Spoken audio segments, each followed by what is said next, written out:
I love it. I love it. I love it. Yes. Woo.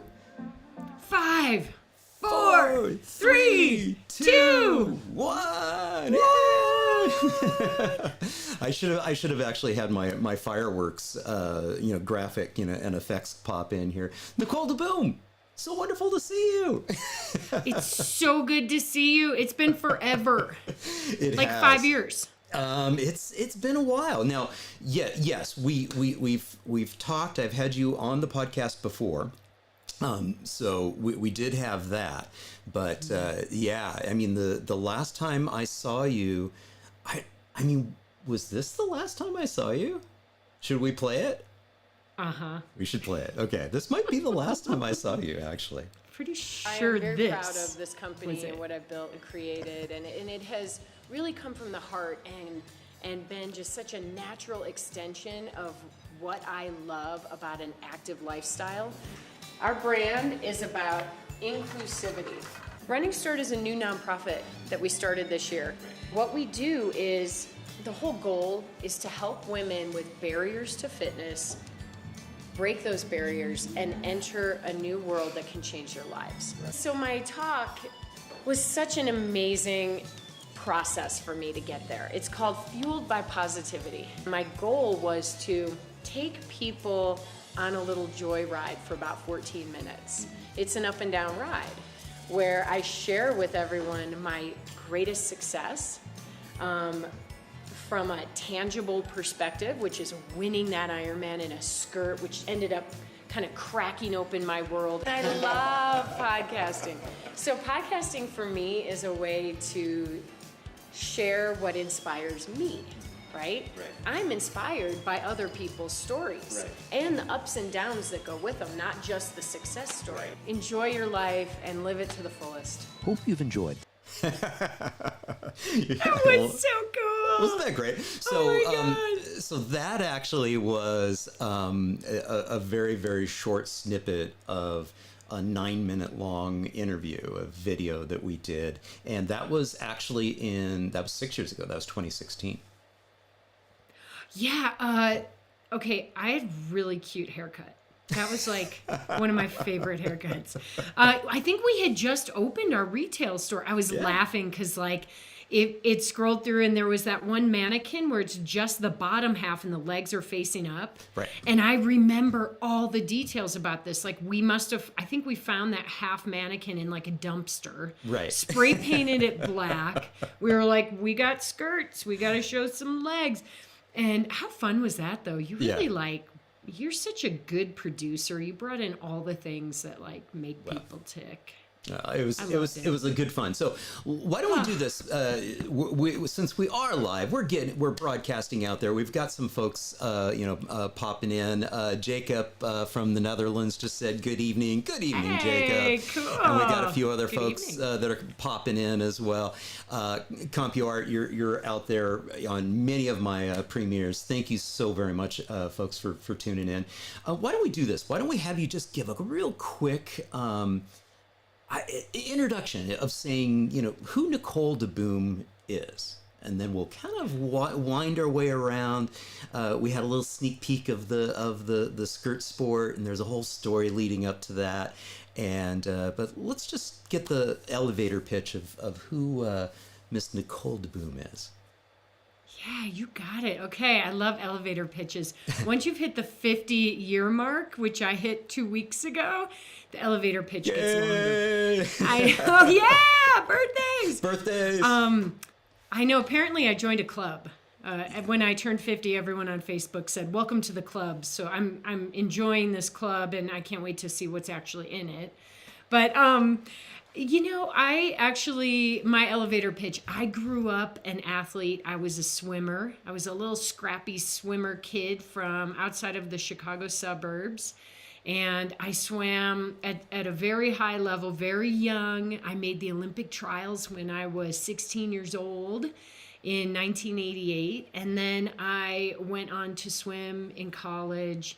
But after college, I had no idea what I wanted to do.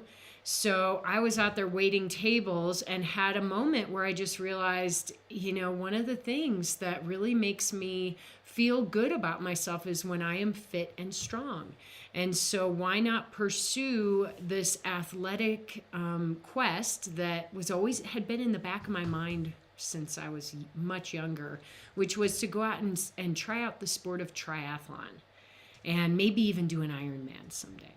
So I decided to pursue that. And within 1 year, I had not only entrenched myself into this sport and realized that it was something I loved. I met my husband on an airplane in 1995 going to a race. A few years later, turned pro, and I raced as a professional triathlete for 6 years. And at the end of that 6 years, I transitioned into my next career. We can share that story for what it's worth, John. And I became an official entrepreneur by founding women's fitness wear company, Skirt Sports. So I actually ran the company for 16 years. Oh my God, that's what I used to look like. She's still in me. I ran the company for 16 years. We did over $40 million in sales over 16 years, which is really cool considering the first, couple years were next to nothing. Right. And then in 2020, I decided that it was time to end that chapter, and I found a new owner for Skirt Sports. I sold the business, and by then I had a almost 10-year-old. So we moved our family to a very small town, a ski town up in the Colorado Rocky Mountains where we live today. Yeah. It's called Steamboat Springs, and I am still in maybe what you might call the transition phase, doing a few really cool things, but really just wrapping my head around what I want my lifestyle to look like. Yeah. So that's where I am. Yay, cool. And we do have comments coming in, so I'm sort of monitoring them here, and thank you very much, everybody, for doing your comments. I am seeing them. We just heard from Trini there in Boulder, Colorado, and it could be me. And Trini will probably be joining us live. She'll be joining us on camera towards the end of our broadcast here, and then also some good friends out there from all over North America, as well as in Europe. Jacob, as I mentioned earlier, and a few other folks, Arnie out there. Again, thank you all for joining us. Now, this particular image, you are actually crossing the finish line here. You are an Ironman champion. You win Ironman Wisconsin on this particular day in 2014. Wow. Yes, actually 2004. Oh, I said 14, but I really meant 4 because literally. Yeah, it wasn't 7. It was not. Yeah, I raced it the next year in 2005. Yes, exactly. Yes. Right. And it seems like I just honestly, I look at this and I go, how did I do that? That's amazing. Mm-hmm. But at the time it was just what I did. Yeah. I swam, biked, and ran all day long every day with my husband, and just pushed my body to the limits. But the really cool thing about this photo is, yes, I did cross the finish line first. I won an Ironman, the one and only Ironman win in my career, but I also did it wearing something very unique that would become the next chapter of my life. Exactly. Which is what we had the little sneak peek with the video up front, was the Skirt Sports. So that was the prototype of what was at that point in time, was that nugget and that dream of, what if something could be something. Talk a little bit about what that nugget was, because that was something that kind of popped in your head and you're like, things could be better. What was that? Yes. We all go through times in our life when we're just in a funk, or like we think maybe there's some kind of change that's on the horizon, but we don't quite know what it was. And I was racing as a pro triathlete and perfectly happy in my life, but I felt a bit uninspired in a couple of ways. I was starting to feel the singular focus of the triathlon lifestyle as a professional athlete was maybe not suited to who I was inside, somebody who really thrives being surrounded by community. and maybe even women specific community. Like, it's just, I am my best person when I can build and develop and nurture relationships like that. And so this thing was just sort of like, I'm not sure if this is the right career for me, or for how long I'm going to do this. And then on the flip side, as I was out training and racing, I found myself fairly uninspired by the options for workout attire for women. They were all like men's, poor fitting. If they were women's, they were usually designed by men, and they had this whole, like, they called it pink it and shrink it. They would just like turn the men's clothing pink and make everything a little smaller. And as we know, men's and women's bodies are very different. So nothing fit great, and it wasn't cute, and it was all black. And what happened to me is I have now kind of refined the process I go through when I have ideas. I didn't realize then that I am an idea generating machine. Ideas are like my jam. I love ideas. We get them, usually those of us who are active people often get them when our bodies are in motion and our minds can free up, right? Yeah. So there was this one winter dreary training day in a town called Lyons, Colorado, outside of Boulder. And I was out for a run, and I was feeling like particularly uninspired. And I saw my reflection in a storefront window, and I was like, who is that? I look like a boy. Nothing I'm wearing like feels like it actually portrays my personality. And I just want to feel pretty. Right. And it was that word pretty. That was kind of the nugget that it just kind of stuck in my head. And I was like, what's so wrong with wanting to feel pretty? Like, I feel like I'm leaving a part of myself in my house when I put on my workout clothing and go out to train. Maybe I could make something that would make me feel better and give me more confidence while I'm out training and racing. And so I focused that little nugget, that idea, into one product, which no one had ever done before and brought to market. And it was a running skirt. Yeah. And you saw it a second ago. I wore it. Yeah. I tested a prototype in an Ironman, and I won that Ironman. Like, you can't write a script better than that to start a business, in my opinion. Yeah. So it was fun. It was like off to the next races. As soon as I won that Ironman, my drive and desire to perform in triathlon just completely it was second fiddle. Yeah. I was all in on trying to create something that would make women happy. Right. Now, the other thing that we talked about in that little short video clip was the fact that you are a podcaster as well. Yeah. Yes. Oh my gosh, I love podcasting. I constantly am having ideas for more podcasts. I now have 3. I'm running 3 feeds. Actually, I just opened up a 4th. Let me get over to your website here and go down. Can I access them from here? Yeah, so go this down. Is your website. Click on Podcaster. Click on Listen Now. Okay, so Listen Now right here. Yeah, so you're on my NicoleDeBoom.com website, which I built. And I was like, this is so fun building websites. Oh, there they are. Yeah. So I have my Run This World with Nicole DeBoom. I've been doing that podcast for, like 6 years. And it's come and gone. Like, I've had motivation to do it for years. And then I'd be like, I'm going to take a break. And then I come back. But it's just so fun. I feature people who inspire me. Right. And I think we all need, what I've kind of decided is that we all struggle with a lot of the difficult things that are going on in the world and in our lives and in our communities.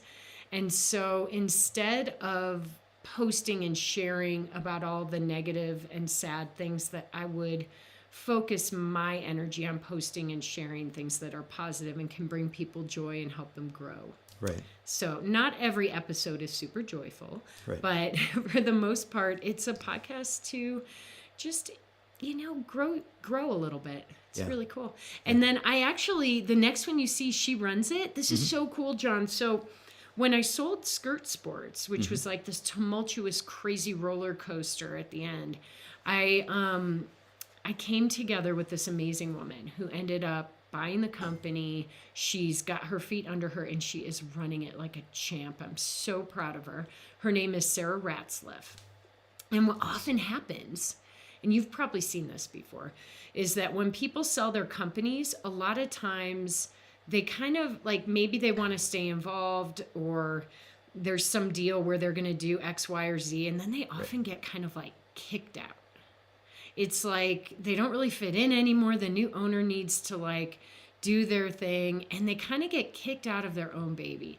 But what happened with me and Sarah is that she basically just said, however you want to stay involved, I want to have you involved. And we focused for now on co-hosting a podcast where we just, I don't know, every day is different. Yeah. And we just have some fun. It's great. Yeah. So that's that one. But the third podcast is to help feature different stories that people may use for a reference guide for my new business that I launched. Okay. And I call it Aesop. I think you call it Aesop. Everybody calls it something different. Yeah. I have learned that one of the really interesting things about a name is that the more confusing it is or harder to pronounce, the more people remember it. There you go. So there. So I started a company called Aesop, and the website is Aesop Nation. The podcast is Aesop Nation, and I help people preserve and share the stories of their lives. So that podcast is just a handful, maybe a dozen stories that people have agreed to let me publicly use to show how you might use my service. And I will tell you, John, one of my favorite episodes is my daughter and me chatting about 10 Halloweens, because she's 10. Yeah. And it is the most listened of all the stories on there. And it just made me think, God, I need to do a podcast with my daughter. Yeah. There's not enough podcasts out there. We need more, right? That's great. And did I see there was another one podcast group? Wasn't it for suicide prevention? Tell us a little bit about that one. Yeah. So when I launched Aesop, I got all kinds of people ordering different interviews or random other things. So they saw that I'm an interviewer. I provide a service. So this one woman sent me a note. And I know her partner who died by suicide in 2015. His name's Steve Tarpinian. And I'm sure you remember. Yeah. I'm sure you remember Steve. He was a prolific figure in the sport of triathlon. Right. Just this amazing, magical, beautiful man. And his widow, they weren't married, so surviving partner Jean sent me a note and said, Nicole, I'm on your email list. When I saw this business come up, Steve's hand literally was like guiding me to hit send and ask you if you would do a special project. Right. And so we talked it through, and we said, let's do one episode. We'll do a bunch of interviews with people who have been touched by suicide, and that became the name of the series. And we'll just turn it into one compilation podcast. Well, as I interviewed 10 different people who had been touched by suicide in different perspectives, I realized every single one of these stories needs to be its own episode. So we're in the next week or so, we will wrap. There are 12 total episodes in the series. It's called Touched by Suicide. And it's definitely one of those things, I said, I want to do things that bring people joy. Right. Well, it's not a joyful series. You don't go, hey, let's go listen to some lighthearted podcasting. I'm going to go on the Touched by Suicide, channel. You go there because you need it. Right. And the whole goal was to help people feel less alone in their suffering, whether they are suffering with mental health issues, or they're a survivor, or they attempted, survived, or someone they love has been lost. So it's I learned a lot through the series. I learned a lot. I will tell you, one of the big things that you may not realize, I'm not sure anybody listening might know, is a lot of us say so-and-so, committed suicide. Mm-hmm. And I was schooled immediately and educated that that's not the right way to talk about it. Mm-hmm. Part of trying to get rid of the stigma is to help normalize the conversation. When you say someone commits something, it's like they're committing a crime. And so they died by suicide. They attempted suicide. They, took their life. There's different ways to say it, but try not to say Committed. Yeah. Interesting. So there you go. I know. So yeah, I will take on projects that are meaningful, even if they're heavy and hard, because I like doing meaningful work. I like it. It fills me up. I don't want to do surface crap work. I want to do meaningful work. So I've pulled this particular photo up because I think it's a good transition point. You mentioned also in the intro that you made the move from Boulder, Colorado, up to Steamboat Springs, Colorado, and this was a good inflection point for you because the business had been sold and it was a new chapter for you. Talk a little bit about that. The manifestation of making that happen, having a physical change of your domicile, of where you were located. Talk a little bit about why that was so important for you. Well, I might need to give a little framework. So my husband, Please Tim, do. who you see in the photo, it was a 20-year professional triathlete who's an Ironman world champion. He won the Hawaii Ironman twice. He's in the Hall of Fame. You know, he hit the big one, and there are very few people in the world who are the best in the world at what they do in a measurable way. He's one of them. And when he scooted down the bell curve, you know, in the second half of his career, and, you know, I watched him trying to climb back up and seeing if he could regain a step, and it was just sort of like this slow downward roll, which is what happens to athletes. I was sort of impatient with him, you know, and I look back on that and it's how I felt at the time. I can't change it. But as skirt sports, in the 16 years that I did that career, the last few years were kind of a similar role. It was like the market had changed, the climate had changed, my desire had changed, but I didn't know quite how to extricate myself yet. And what happened is, you know, Tim started to talk about moving away from Boulder. We lived there for 25 years. I couldn't fathom moving away from Boulder. I was in the middle of my career. I felt the community there was really strong. I was really comfortable. We were raising a daughter there. And so I just didn't get why he couldn't, you know, put down more roots or create new roots in this town until I made the transition with skirt sports. And it was interesting because I was very recognizable in the community. People would cite me on the trail and stop me and go, "Hey, oh, Nicole, I met you 8 years ago. And are you still doing that skirt thing?" Or, you know, and I used to like bristle when they would ask if I was doing the skirt thing. I'm like, "It's a real business." But, you know, after a while I was just like, "Yeah, I'm doing the skirt thing." But, you know, when skirt ended for me and I had passed the torch and I was living in limbo for a very short period of time, I went for a walk. And I wasn't feeling particularly great. And I didn't know how to frame or phrase how I had ended this chapter of my life yet. And I was on this amazing hike up Bear Peak in Boulder. And as I'm coming down, these two women see me and they go, "Hey, Nicole, I met you 6 years ago and I love your skirt." And one of them is wearing them. And they're like, "So how's it going at skirt sports?" And I just had this like immediate like connection to Tim because I realized what he'd been going through for probably a decade was people stopping him and going, "What are you doing now? How's the Ironman thing?" And it was really an interesting moment because I realized I'm going to have this same conversation multiple times a day for years. Yeah. And I've got to get either really comfortable with where I am and ready to like turn about face or it's going to take a toll on my self-esteem. Well, at that exact time, Tim was like, "This could be it, Nicole. Maybe this is the time to move." And we literally just got so lucky. All the dominoes fell the way they were supposed to. And we put an offer on a house in Steamboat, sold our house in Boulder, and moved within a month. Right. It was crazy. Yeah. So I do believe that coming into a new community where people don't really know you You have the ability to carve out an identity however you want that to look. It's very refreshing.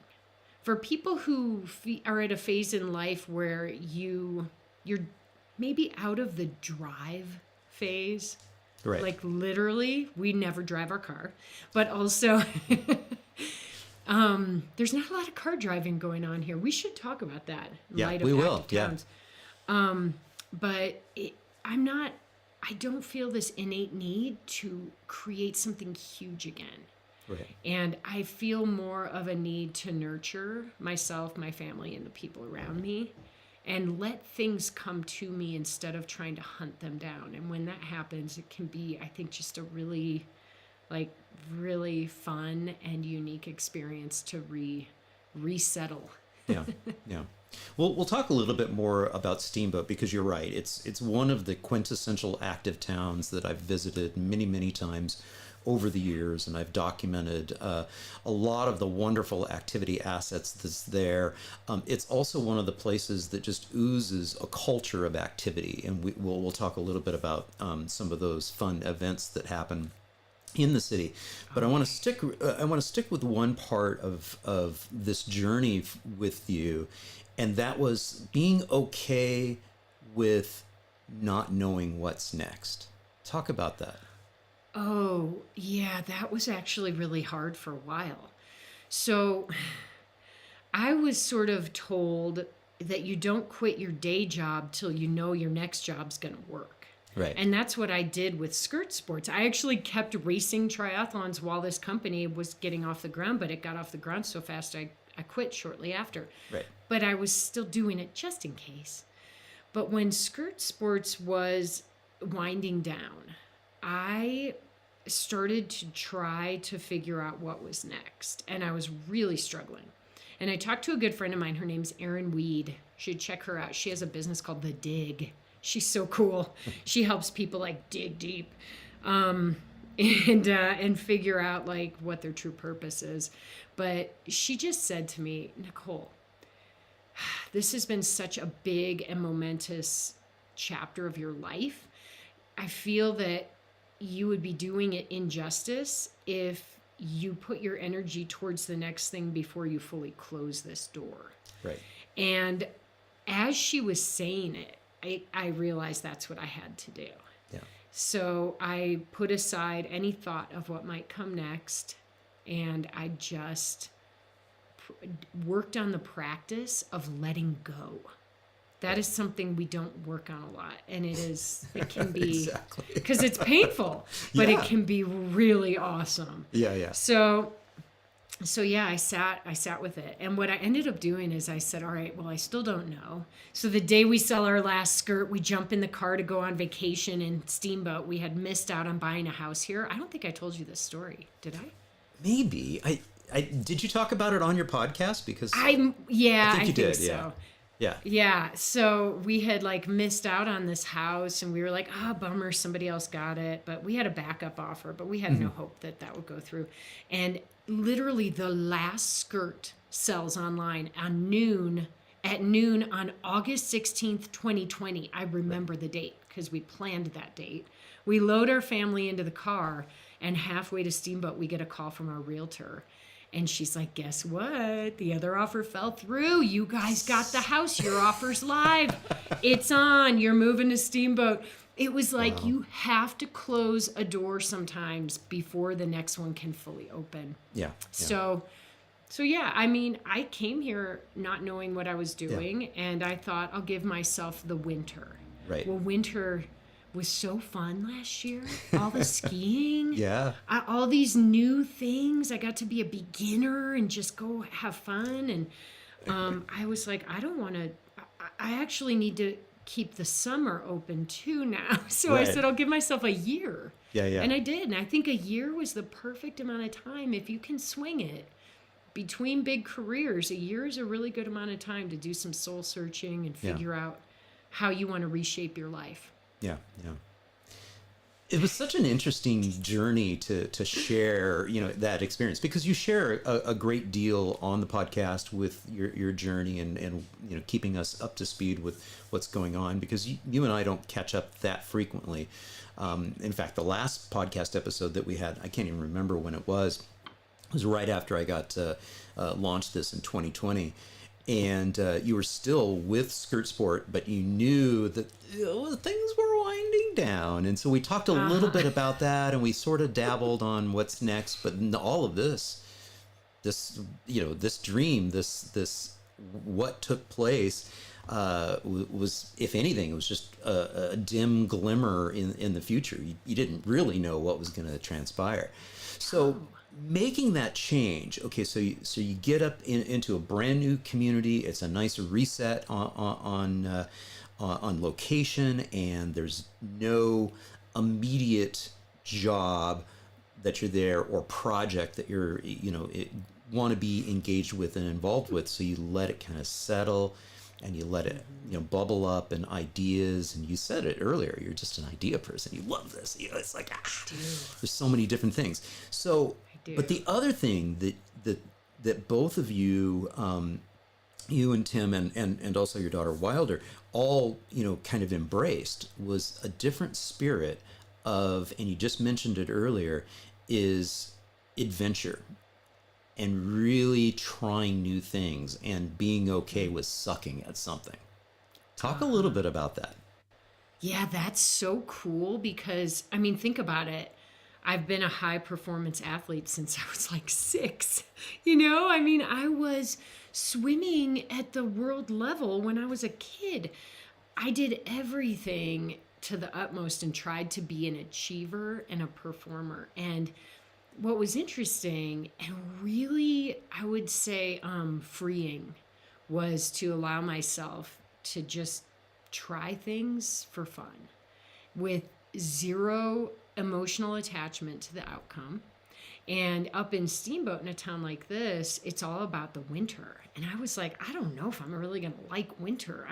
I have no idea how this Steamboat thing's going to go. Because, I lived in Colorado, but Boulder is a very mild winter compared to what's happening here. As I look out the window, we just got 12 inches in the last 10 hours. Like, it's, March. So what I love about Steamboat. It's amazing. But your body acclimates pretty quickly to the cold. And what we did is Tim knew what he wanted. I think he had a vision. I was along for the ride at that point. Right. And he's like, we need skis. I'm going to buy you. And I ended up with 5 kinds of skis. I was like, how am I going to use all these skis? We had downhill skis, and we had uphill skis, and we had Nordic touring skis, and I had skate skis and classic skis. We used them all. We used them all. And I fell on my ass so many times last year. It was such a blast, though. And it was so much more fun to be new than to be trying to do it to win something. Right. And I'll tell you what, John, I did this thing last year. I was like, I got 5 skis. This is before my back flared up. So if we go there, we go there. But my back had a major flare up after the ski We'll go there season. later. Yeah. Yeah. So I was still healthy. And I was like, 5 skis, Tim, I want to use them all in the same day. And here's the rules. So I'm like, here's the rules. You got to do 1 hour on each set of skis. And we had this whole thing mapped out. He's like, fine, we'll do it. He just did it for me, basically. Yeah. Loaded up the car. We got a babysitter after school. But we went out. We Nordic toured up on Rabbit Ears Pass for an hour. And then we got in the car. We drove to this golf course that's a Nordic center. And we did skate skiing and classic skiing for an hour and a half total. Then we loaded up the car and we went to the resort and we did downhill skiing for about an hour and a half. And we raced home to pick up our daughter from school. Right. Got the babysitter all set up. And then we went back to the resort and did what you call uphill or AT or skinning. And we went up to the gondola as the sun went down. And I called the pizza place at the top and was like, we're coming. It was amazing. And it was so fun. And I called it the 5-way ski challenge. Right. And I said, does anyone want to do this with me? And I put it out. I got 3 people who said, I'll do that. Yeah. So maybe next year I'll do a little like mini tour of the 5-way ski in one day. How cool is that? Hey, yeah, absolutely. And maybe because you had mentioned it earlier, we had a little challenge, and part of that little challenge was because you had mentioned that it was before the back had flared up. So Right. This is don't be shocked, folks. We're gonna show you some skin here. We're gonna show you some back Nasty. pictures. So, Yeah. so this is the looking straight onto the back here, and you can kind of down in the lower quadrant of the photo there, you can see a little bit. Believe me, this next view will be a little more obvious. Yeah, that's What me. are we looking at? That is, you're looking at L5, lumbar vertebrae 5, and it is what some people call a dorsal fin. I have a condition called totally, it's so disgusting. And we all stand around in our bikinis in our kitchen all the time. All the time. Yeah. But so I have a condition called Spondylolisthesis. It's the longest spondy name, and we all could just call it Spondy because no one can pronounce that. There's also, not to be confused with spondylosis and spondylolysis and spondylitis. There's all kinds of spondies. This is the one where your vertebrae actually moves. So sometimes people have it in more than one level. I just had my L4. What happens is you often have a genetic weakness, or you took a spill sometime in your life and there's a weakness in the vertebrae, usually in those 2 little transverse process things, I think, and it breaks and it causes the vertebrae to move. And often most of us that have this don't know when it happened. Some people do, but usually it can happen even when you're a kid and you don't feel it till you're older. Got it. Because think about it. All right, here's a vertebrae. Here's your other vertebrae. Normally they look really nice like this, right? Yeah, yeah. But it moved and mine was just sitting on the other one. Does the X-ray show that? Oh yeah, it's really gross. There it is. The X-ray does, yeah. And then I didn't send you. I have an even worse looking MRI.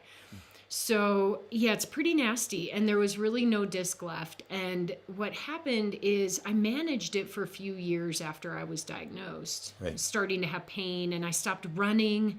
You just start limiting.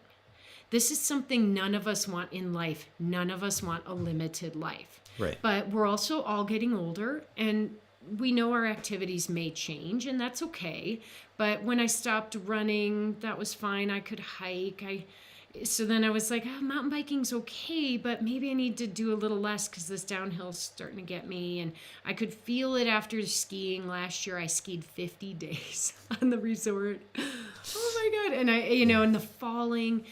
But yeah, it hit the wall last fall in November. Something I did, it just, you can see your spinal cord is in there. Right. So mine started to get pinched. And what I started to feel was numbness down my right leg and into my foot. Yeah. And so this is you haven't yet turned 50. You're still 49.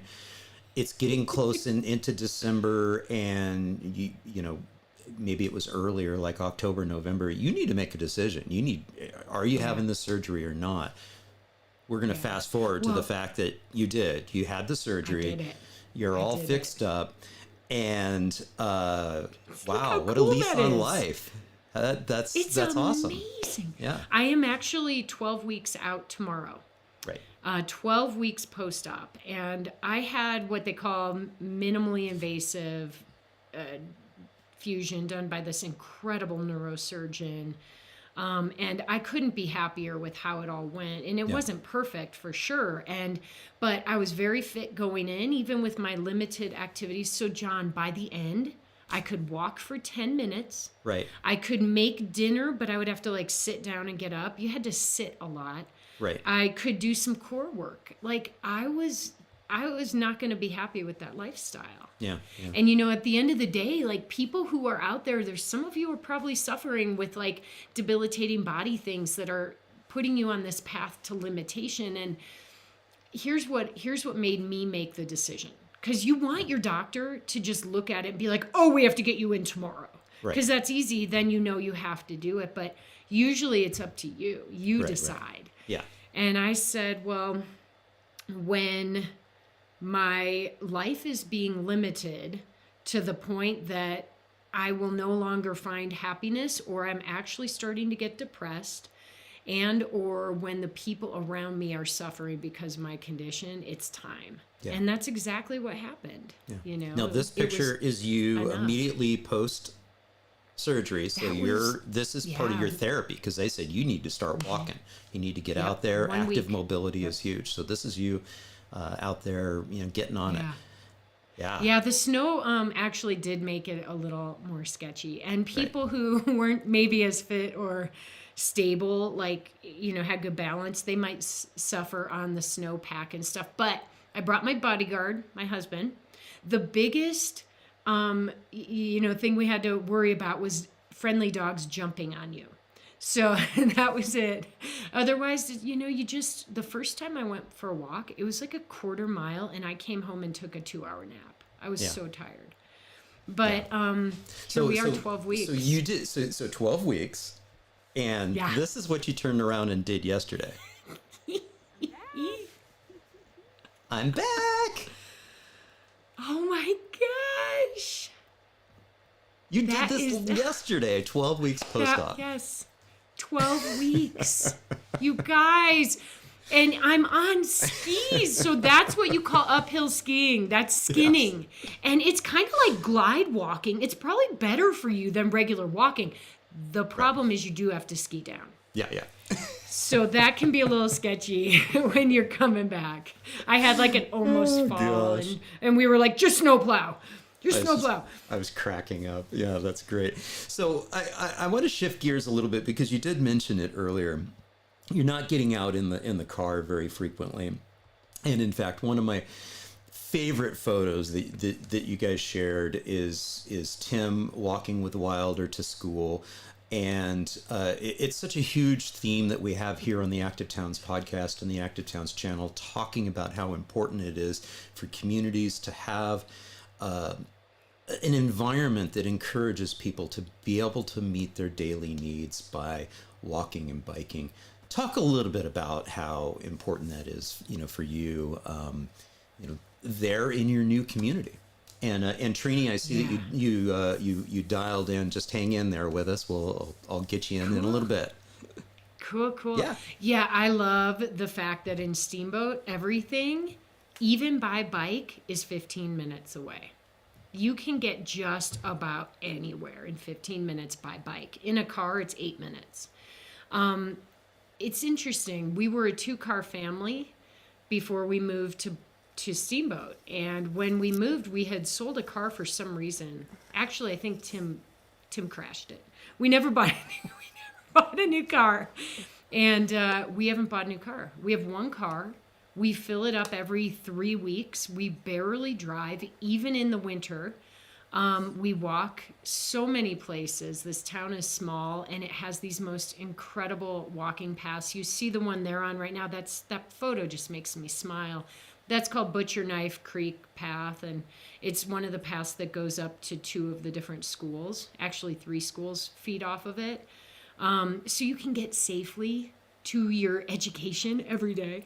And Tim and I were talking that I think the pandemic actually has made people who work remote have the option to lose a car if they want to, which is really cool. It cuts down on your expenses so many ways.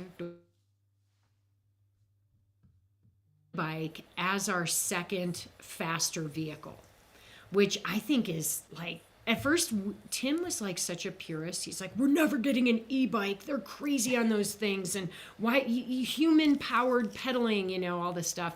But then we started talking about it more, and we're like, we could e-bike to the mountain with our skis on the back, not deal with the parking and the shuttles.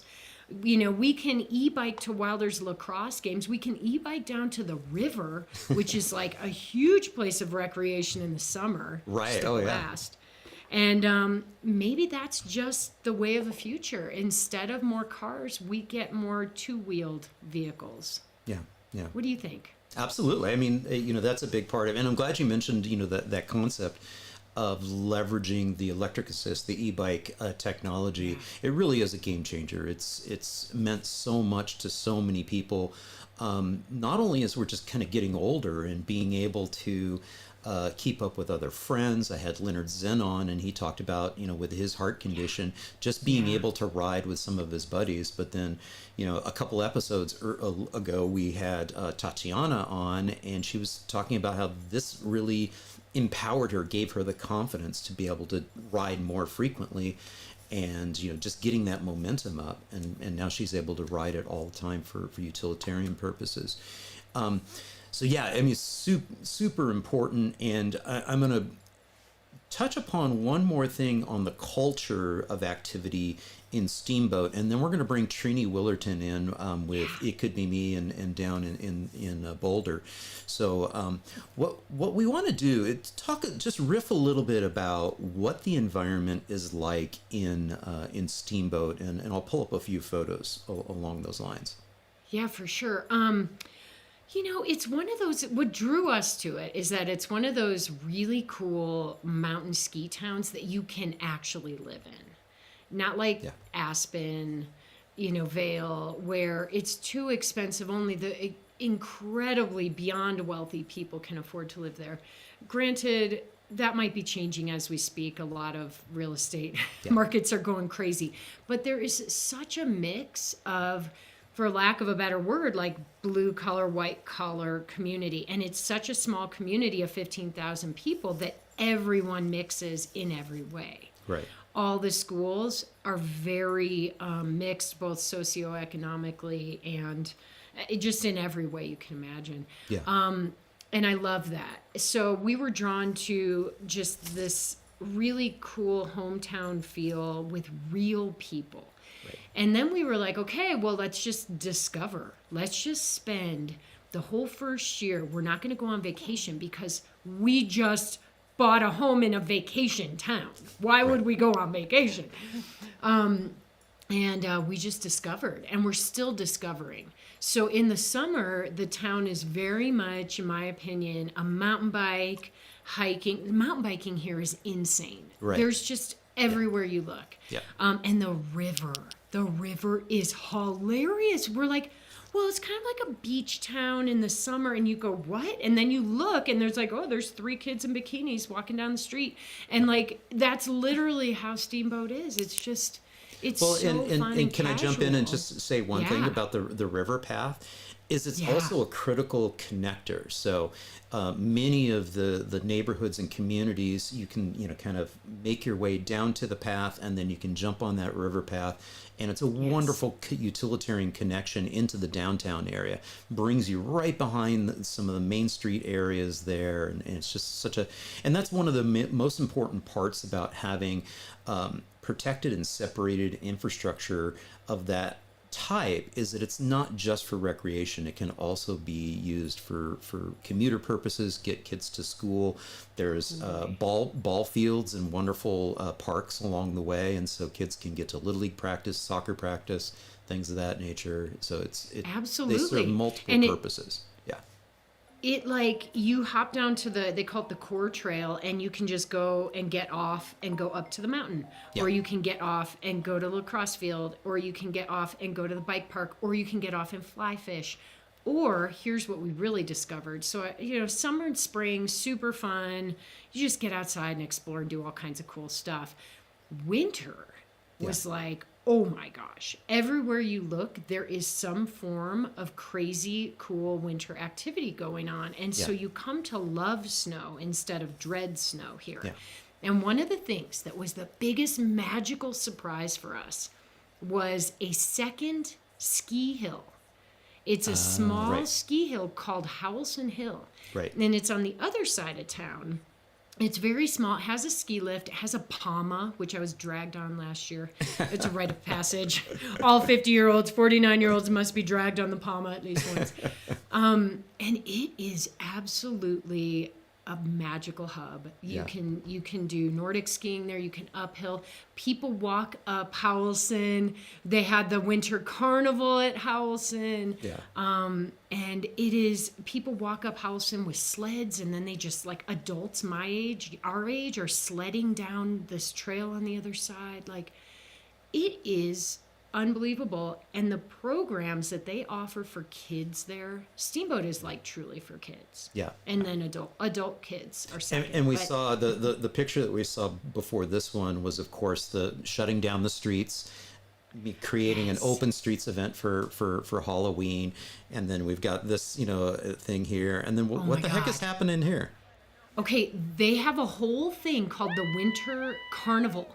See those kids? That is a 20-meter ski jump, like literally what they do in the Olympics, that crazy event. That's me screaming. My daughter is 10. She's skiing. She's doing the 20-meter jump with live flares in her hands in rapid fire progression, and it's fine. They were all fine. Yeah. And it's just a town where ski jumping, really, like, where there's only 3 or 4 places in the country or maybe in the world where 10-year-old kids can learn to ski jump. Right. And just be free. I will say one of the things I love the most about Steamboat is the independence that kids can have. Right. We tell Wilder all the time that she is now living a free-range childhood. And Beautiful. Hopefully she's appreciating that. Yeah. It feels you know very what? safe. I can't think of a better time to bring Trini in to talk a little bit about this too. So Trini, let's bring you in here. Hi, Trini. Hi. Hi, you guys. Well, I'm listening to Nicole talk about Steamboat, and I just want to tell you guys that's how I got introduced to Colorado, and we fell in love. Yes, so absolutely 100%. It's a magical place. And happy birthday, John, before anything else. Thank you. Thank you. I don't know what's going on with my camera. I don't know. Oh, that's okay. There you go. John's We've got fixing you. I've got you all okay, fixed awesome. up. Yeah. And so I'm very excited to be here and to help celebrate John, who is amazing and has done so much for like the advocacy space and for just like creating this mentality of just being outside and really enjoying being outside and doing it safely, right? Yeah. So, and John, I don't know if you know, but I met Nicole back in Kona. Yes. Okay. And after I did Kona in 2018, I went back for It Could Be Me.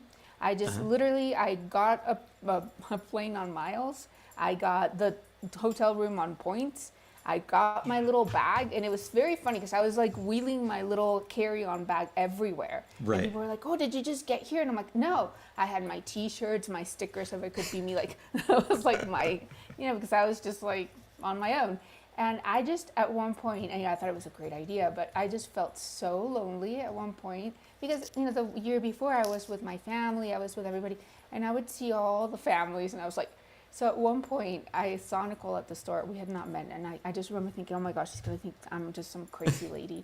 But I remember you gave me a hug, Nicole, and I was like, oh, you're so sweet. I really needed this right now. And she was just amazing. Yeah, so that's my memory of you. Yeah. Trini, you were on a mission and you were just starting something so emotional and personally connected, and I could feel that you wanted to do good in the world so badly. And you were there just for that pure intention. And I remember meeting you there, I think. And what you've done is amazing. What you've gone on to do is incredible. Thank you. And for the audience, let's bring everybody up to speed. So Trini is the executive director and founder of It Could Be Me, which is a nonprofit. And I'm honored to serve on the board with Trini. And it's really born from the fact that we have to do what we can to make our streets safer for everybody who's out there. And Trini, I'll let you explain the the name and what that's all about, and I'll drop into the chat box for the live broadcast here the URL for the webpage. So take it away. Well, in 2018, we moved to Boulder, kind of like in a similar situation in the sense that my husband was in a position where he had just sold his company and he wanted to live in a place where, where we could have access to different modes of mobility. We lived in Houston, where if you did not have a car, you were pretty much, you couldn't really move because it's not designed. Luckily now things are changing, but back then it was very, very limiting. So we wanted our kids to have the experience of just biking to school, to have a different type of childhood than what they were having in Houston. So we moved to Boulder, and at that point I was racing really, at the top of my game. I wasn't a pro, but I was just like, at that point, everything was coming together, my nutrition, everything was great, and I wanted to qualify for Kona. And so I was on the Boulder Ironman course every second I had a chance. As soon as my kids would go off to school, I would be either swimming, running, or biking, whatever it was that I needed to do that particular day. On May 8th, it was this gorgeous day, and I had to do one of my last centuries. So I went off. I remember talking to my husband, and he loves cycling even more than I do. So I was like, Nigel, will you come with me? I have to do a century. And he was watching like the Giro or something, and he said, I'll meet you in a couple of hours. I'll catch up with you. I'll meet you at the park, and by that time you'll be halfway through. And so I said, okay, fine. So I got ready, I go off to do my ride, and I remember thinking when I got to Nelson how lucky I was, because there's construction everywhere and there were just like so many obstacles, right? So I get to Nelson and I start the descent. It's like an undulated road. At that point, the speed limit was 50 miles an hour. And I was not aware of how dangerous this road was. I used to ride it all the time because it was on the course.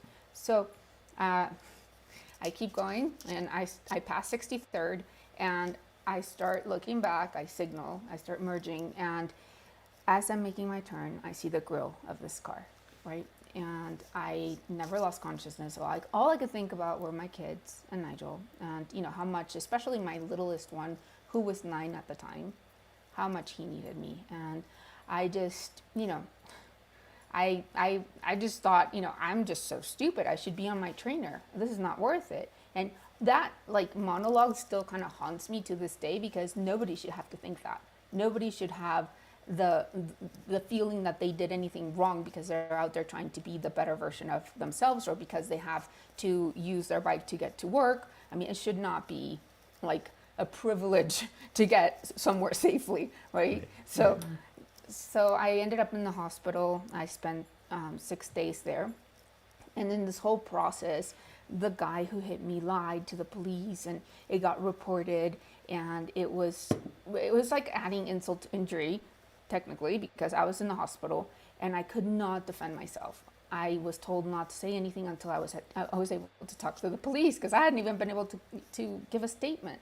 So luckily, because I've been in the triathlon community for 10 years, everybody kind of spoke up and defended me. And I couldn't.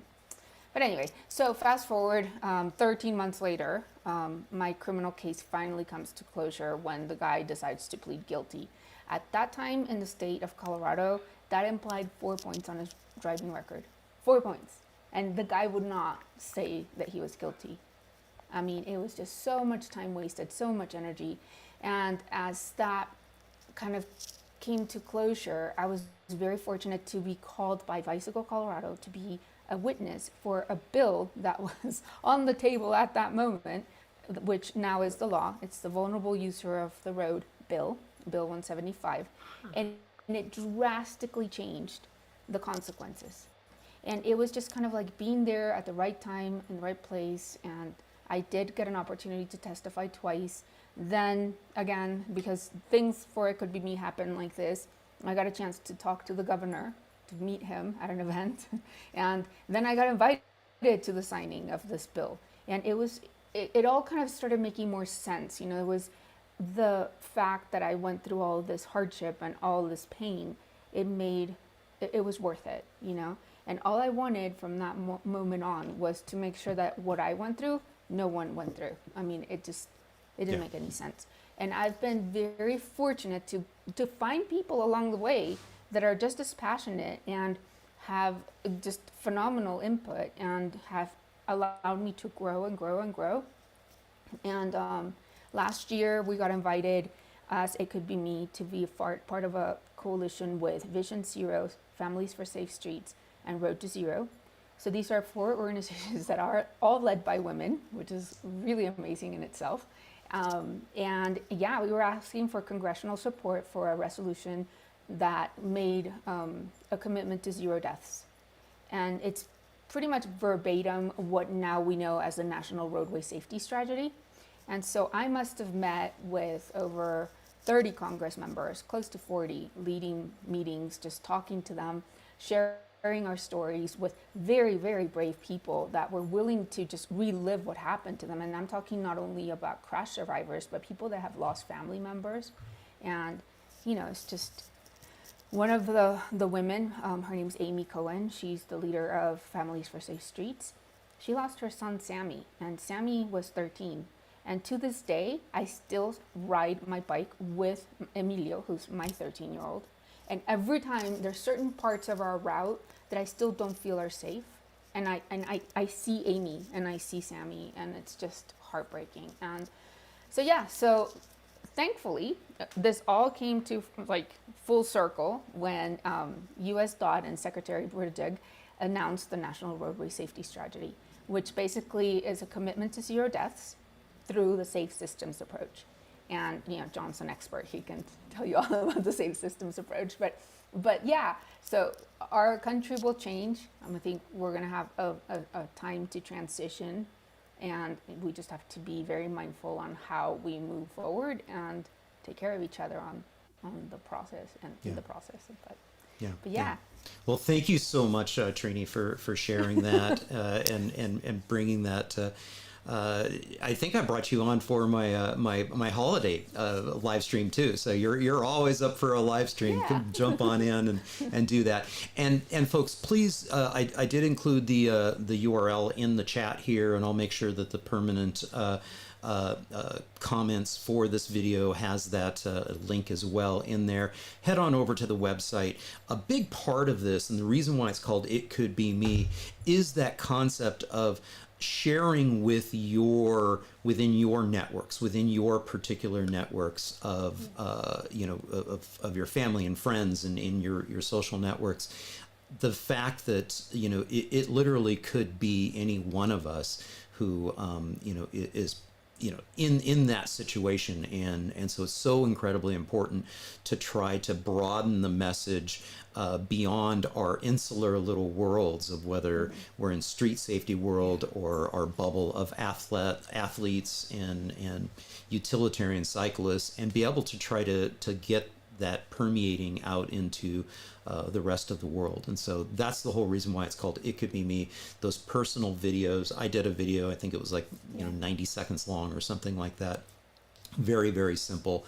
And that's what it's really all about. So Trini, once again, thank you so very much for joining me on that. Nicole, do you have a question for Trini? Yeah, so I just had one. Did you see my brain working? You were like, you were about ready to jump in there, and I'm like, well, I was. need to make sure to. I guess one of the things that hit me was, this is your life now.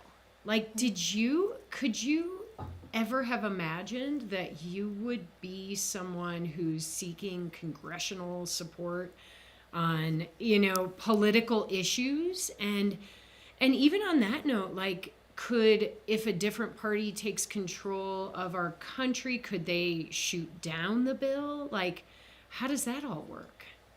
Well, first, no, I had no idea. I was one of those people that just navigated life thinking that, as a society, we were going to take care of each other, and that, that good guys always got like the bad guys. And so no, I was an athlete, I was a mom, I felt my hands were more than full. We're a blended family, so we have 5 kids. Our oldest has Asperger's, and he's high functioning, but he has special needs. And our youngest, like I said at that time, was 9. So I thought my life was pretty complete. But yeah, little do we know, And one thing that always will stick with me is the fact that there was a man that was killed exactly a year to the day, where in the same intersection where I got hit. And his name was Charles. And some of my witnesses were actually there to put flowers on his ghost bike. And so you can imagine the shock for them having this experience. So I've always been very, very grateful, like from the moment that I realized that, I was going to have the second chance at life. And I have been celebrating everything from like the moment I was able to walk to go to the bathroom to like brushing my hair, like everything has been a celebration. Then completing Kona, that was like insane within itself. It was 5 months after the crash. And I had over 12 fractures, a punctured lung. It was just really bad. And thinking about it, it was kind of crazy, but yeah. But it was stuff that I didn't even question. It was like what I had to do. And that's kind of like how I live. It's my purpose, and it's the least I can do, the way I see it, because I'm here talking to you. I can still enjoy doing triathlon. I'm not competitive anymore, but I don't have that drive anymore. And I guess it's kind of like what you were talking about earlier, when you kind of go into a different place in your life. I love triathlon, and if I get to race, I consider myself super lucky. But before, it was like the reason I woke up kind of after my kids and my husband. And now it could be me, Now this has become what I do and my mission. And I have many, many friends that have not been as fortunate as me. And it's in my head, I'm doing it for them. And it's, my way of saying thank you to the universe, to God, to whatever you believe in, for giving me this chance. Yeah. Well, again, thank you so very much, Trini, for joining us and for doing what you're doing. Hang on there with us. I'm gonna go back over to our main window here, but I want you to stay on because I want to bring you and Nicole back together after we finish this up. Nicole, any final points that you would like to leave our audience with at this point? Yeah, I think, the big overriding message that I've come to embrace over the past few years is that adventure is important in our lives. And the minute you stop trying to discover new things, stop trying new things because you're scared you might get hurt, or what will people think, or what will I look like, life gets a little more dull. Right. And so I encourage everyone anywhere, no matter where they live, to explore, continue to explore and discover, and include adventure in your lives. Every year when you think about what do I want to do this year, write the word adventure and write down some things, whether they're big or small. It doesn't have to be a big trip somewhere. It can literally be exploring your backyard. Yeah. But adventure, that's what I'm going to focus on for my second 50. Yeah. I love it. I love it. Well, to close this, that's a great way to close this out. And also to close this out, I want to channel our good mutual friend, Ryan Van Duzer, who was planning on joining us here, but he's on a plane because of adventure. Yeah. But man, he missed out. Ryan, we missed you. Yeah. We love you. Well, hey, and I appreciate all of you for joining me to help celebrate my birthday here and Nicole's 50th, which was just a week or so ago, and just absolutely, enjoy and so honored to have this platform to be able to produce this content and get it out there. It's so important that we're able to help transform our communities into places that, help support a culture of activity. And Brandon's asking, is there cake? I'm going to go get a pizza, Brandon. That's going to be my cake for the day. But yeah, everyone needs to eat a piece of cake for John today. I love it. Well, Nicole, thank you so very much for joining me once again on the Active Towns podcast. I really appreciate it. Thank you, John. Next time I'm going to be wearing my Streets Are for the Peeps shirt. Yeah. I love it. There you go. Woo! I love it. Yay!